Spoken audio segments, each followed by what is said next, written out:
Uh, Vardhaman, thank you for having me. I'm here exclusively for you. I have to leave again this afternoon, 12 o'clock, back to Hyderabad.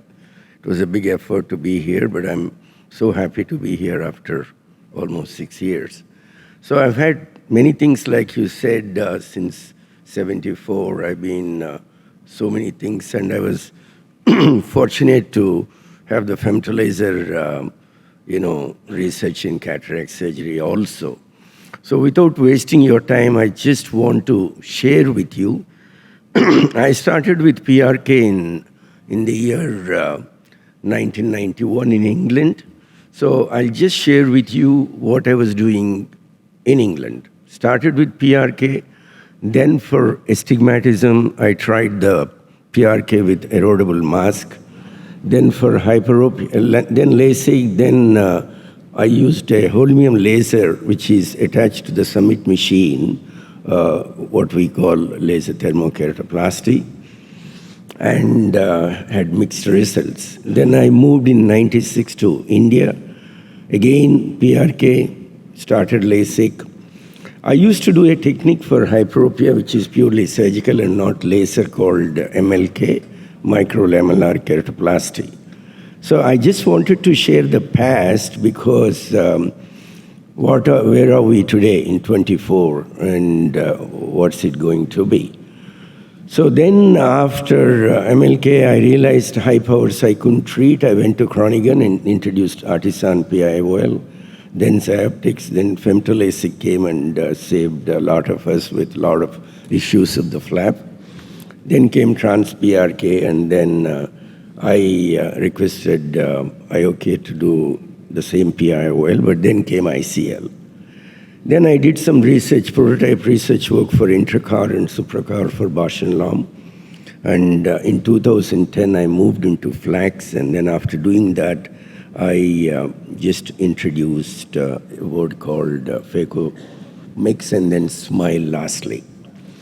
So basically, what I'm trying to say is, rather than being theoretical, I thought I'll just give you my personal experience since then and today.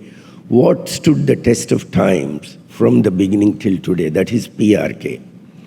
PRK, whether you call it Trans PRK or PRK, whatever manual, but PRK from that day till today, we just can't live without it. So it's one of the greatest refractive surgical procedures.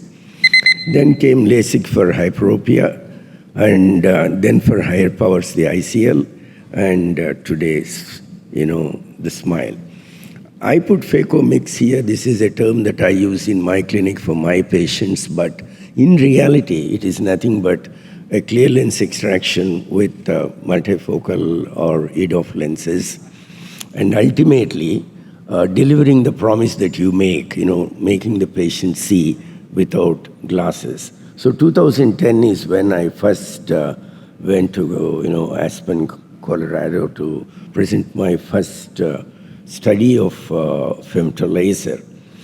Why I'm sharing this is because, you guys are all one of the greatest refractive surgeons of this country, and then there's nothing that I can tell you, but I can only share with you my good, bad, and ugly side of refractive surgery that I had to go through. So these phaco techniques, or what it is today, anybody over 19, a boy or a girl, we can remove glasses. Whether it is presbyopia, whether it is, cataract surgery. You all know that cataract surgery today is refractive surgery. So what I do is I do a flax outside the OR and then a mix inside, and then I use the WaveTech Aura biometry on the table and put a premium IOL. And if any residual power is left, I make a great effort to treat that as well with PRK. All this is happening because patients' expectations are becoming higher and higher. And our LASIK, the refractive laser surgery that we're advertising a lot all over the country, is putting pressure on us for the older group to be without glasses like myself. Even in 2010, while I was experimenting, I requested Dr. Steve Slade in Houston to do for me, and I am now without glasses. I mean, I can see everything and play golf and do all kinds of things. And then ophthalmologists generally, because I did other specialties like general surgery, orthopedics, accident emergency, neurosurgery, and aviation medicine, then I came to ophthalmology. But what I realized is in ophthalmology is a different breed altogether. They want perfection. And that is the reason. But then basics have not changed. The basics have remained to be the same.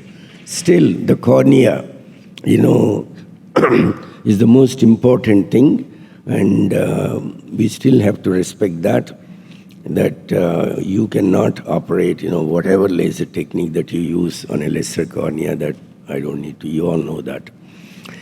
So today in 2024, yes, I am practicing, PRK. LASIK is literally gone from my hands. I'm only using SMILE now because personally in England, I have had a couple of medical legal problems related to LASIK in those days because it was a manual microkeratome in 95, and it created some striae, folds, and then epithelial ingrowths, and then I got into trouble. So I'm sure there are many ophthalmologists all over the universe who will agree that flap is bad news. So I'm thankful to Rupal Shah here that, I went to her house, stayed in her house, got to know SMILE, and then started SMILE, and I'm so happy that I don't raise a flap today. But occasionally there are, situations where you have to use a LASIK. So then you make a lot of effort to make your patient happy because sometimes you may not be accurate, even when you do a clay lens extraction in a presbyope. So, and I never change IOLs. And lastly, all I can share with you is that counseling is the king. What you promise. I tell all my patients prior to the operation what to expect. And I never promise, like any one of you, 100% result, but also color changes, what halos, everything I explain, and only when they agree, I do it. So year 2024, all you guys are going to do great refractive surgery, and there are so many techniques that have come since 91 that I started, but there are certain procedures which have stayed. Thank you. Thank you so much, sir, for a great overview and also for taking us through your journey, which is amazing, very inspiring, of course.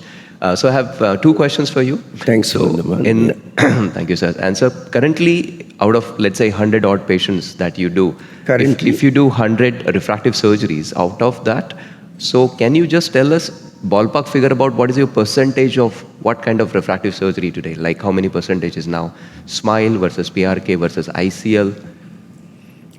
Today, as I am doing right now, almost 70 to 80% it is SMILE. Okay, and then PRK. It's between PRK, SMILE, and then ICL or IPCL from AIOC. But that's where I stand. I'm literally living on this. I'm so much involved in these three particular techniques in refractive surgery, and I use a lot of flax for presbyopes. Right. These are the four techniques that I practice. This is my bread and butter today. Yes. Sir, for a patient who is -6 diopters myopia, having a perfectly normal cornea, what will be your choice of the procedure? -6 cornea, I would still consider a laser refractive surgery, SMILE in my case. Yeah. Sure. And if it is a lower power, I mean, I have treated a SMILE procedure up to -0.75. Right. Okay? Yes. Because the reason being is people come from all over the world and then they want a quick recovery. That's when I did that for sporting purposes as well. But otherwise, SMILE. Yeah, you can increase so much, the lenticule thickness. So even a 0.75 can be well managed. Sorry, Chitra, sorry. Yeah. No, even the lenticule thickness can be increased. So you can very well manage a -0.75 also with SMILE. Yeah. Thank you so much, sir. Thank you. For coming all the way for this. It really Thank means you. a lot to us. I just came for you, Vardhaman. I'm leaving in the afternoon at 12 o'clock. Thank you, sir. This It is means- after 5 years. I should congratulate you. Thank you. Thank you. Thank you, sir. It is a big honor for us at AIOS. And thank you so much. Thank you, sir. Thank you. Thank you. Thank you. Thank Thank you.